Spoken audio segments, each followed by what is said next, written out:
আল্লাহ রাব্বুল আলামিন বলেন, তাবারাকাল্লাযী বিয়াদিহিল মুলকু ওয়া হুয়া আলা কুল্লি শাইইন কাদির।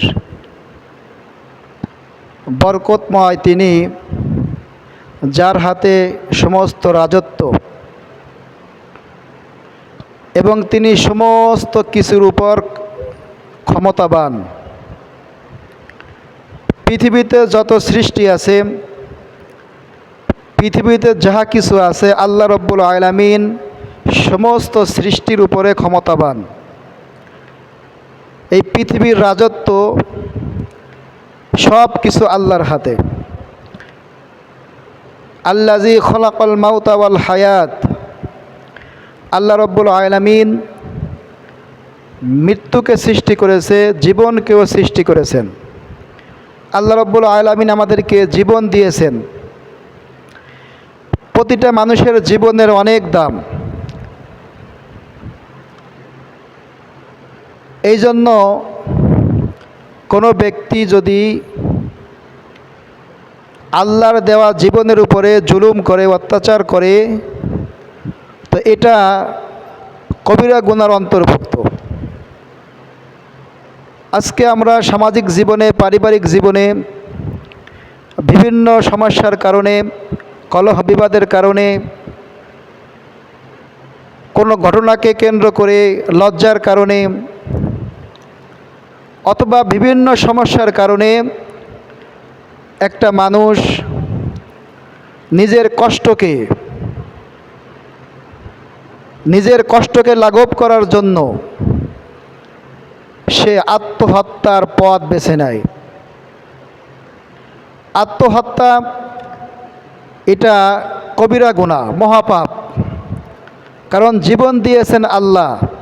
আল্লাহ যখন হুকুম করবে, আজরাইল তখনই জীবনটাকে নিয়ে নেবে। এটা আল্লাহর ইচ্ছা। কিন্তু কোনো ব্যক্তি যদি নিজের ইচ্ছায় আল্লাহর দেওয়া জীবনকে নিজেই কেড়ে নেয়, তো আল্লাহ রাব্বুল আলামিন ওই ব্যক্তির জন্য কঠিন থেকে কঠিন শাস্তির ব্যবস্থা করে রেখেছেন। এই জন্য সমাজের মধ্যে আজ মানুষ না বুঝে নিজের মধ্যে কষ্টকে ধারণ করে, এক সময় যখন কষ্টকে আর সে ধৈর্য ধারণ করতে পারে না, তখন সে আত্মহত্যার পথ বেছে নেয়। সে মনে করে যে আত্মহত্যা করলেই আমি এই কষ্ট থেকে মুক্তি পেয়ে যাব। কিন্তু আত্মহত্যা করলে তো দুনিয়ার এই কষ্ট থেকে সে মুক্তি পেয়ে গেল। তার ভিতরে যে কষ্ট আছে, এই কষ্ট থেকে সে মুক্তি পাইল, কিন্তু পরকালে আল্লাহ রাব্বুল আলামিন তার জন্য কঠিন শাস্তির ব্যবস্থা করে রেখেছে। আল্লাহর হাবিব সাল্লাল্লাহু আলাইহি ওয়াসাল্লাম বলেন, মুসলিম শরীফের মধ্যে হাদিসটি বর্ণিত হয়েছে। মুসলিম শরীফের ৭২ নম্বর পৃষ্ঠার প্রথম হাদিস।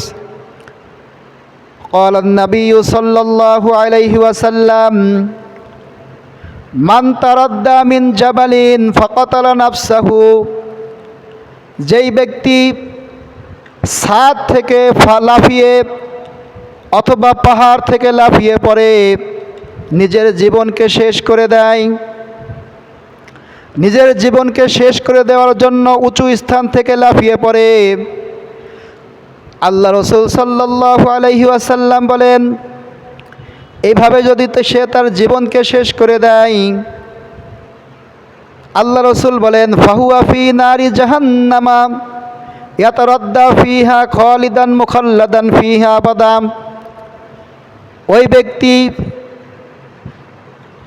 কাল কিয়ামতের কঠিন ময়দানে জাহান্নামের যখন ফয়সালা হয়ে যাবে, যখন আত্মহত্যাকারী ব্যক্তি জাহান্নামে যাবে, জাহান্নামের মধ্যে সে উঁচু স্থান থেকে লাফিয়ে লাফিয়ে পড়বে, খালিদান মুখাল্লাদান, চিরকাল এরকমভাবে সে উপর থেকে লাফিয়ে লাফিয়ে পড়তে থাকবে। ওয়ামান তাহাসা সাম্মান ফাকাতালা নাফসাহু, সমাজের মধ্যে অনেক মানুষ বিষ পান করে নিজেকে শেষ করে দেয়, বিষ পান করে আত্মহত্যা করে। আল্লাহ রসুল বলেন, ওমান তাহাসা সাম্মান ফাকাতালা নাফসাহু, যেই ব্যক্তি বিষ পান করে তার জীবনকে শেষ করে দেয়, আল্লাহ রসুল বলেন ফাসাম্মুহু ফি ইয়াদিহি ইয়াতাহাসাহু ফি নারি জাহান্নামা খালিদান মুখাল্লাদান আবাদা, ওই ব্যক্তি জাহান্নামের মধ্যে তার হাতের মধ্যে বিষ থাকবে, আর ওই বিষ সে ঢোক ঢোক করে পান করতে থাকবে চিরকাল। সেরকমভাবে বিষ পান করতে থাকবে জাহান্নামের মধ্যে। ওমান কতালা নাফসাহু বিহাদিদাতিন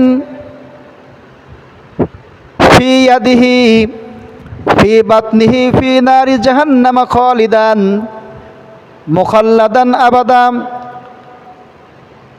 আর যদি কোনো ব্যক্তি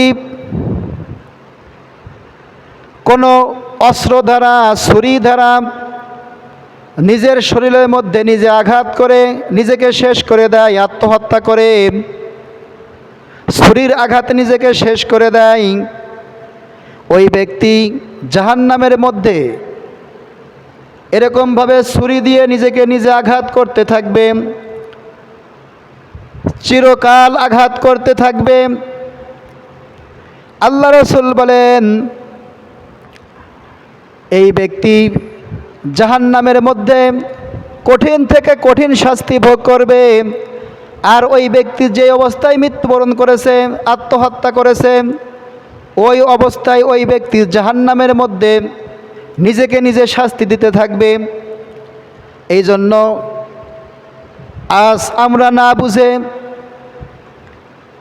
নিজে আত্মহত্যার পথ বেছে নেই, দুনিয়া থেকে কষ্টকে লাঘব করার জন্য, নিজের মধ্যে যে কষ্ট আছে কষ্টকে লাঘব করার জন্য আমরা আত্মহত্যার পথ বেছে নেই। এর থেকে বোকামি আর কোনো কাজ হতে পারে না। আবার পিতামাতা অথবা অভিভাবক যারা আছে তারা সন্তানকে কোনো কিছু হইলেই বলে মরতে পারিস না।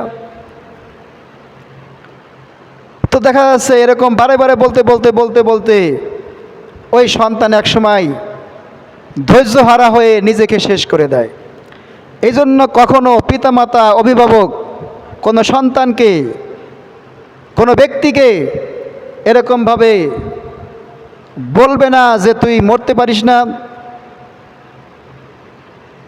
তো আমি যে বলতেছি হয়তো এই কথাটার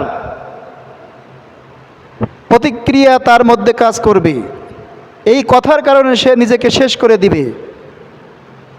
এরপরে যখন সে শেষ হয়ে যাবে, আত্মহত্যা করবে, দুনিয়া থেকে চলে যাবে, তখন আর কেঁদে কোনো লাভ হবে না।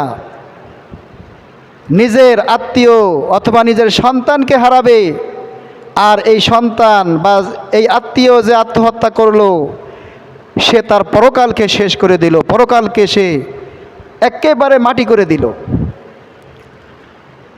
আন জাবির রাদিয়াল্লাহু আনহু আতান নবী সাল্লাল্লাহু আলাইহি ওয়াসাল্লাম বিরাজুলিন ফাকাতালা নাফসাহু বিমাশাকিসিন লাম ইউসাল্লি আলাইহি। জাবির রাদিয়াল্লাহু আনহু থেকে বর্ণিত, আল্লাহ রসুল সাল্লাল্লাহু আলাইহি ওয়াসাল্লাম একজন আত্মহত্যা ব্যক্তির কাছে আসলেন।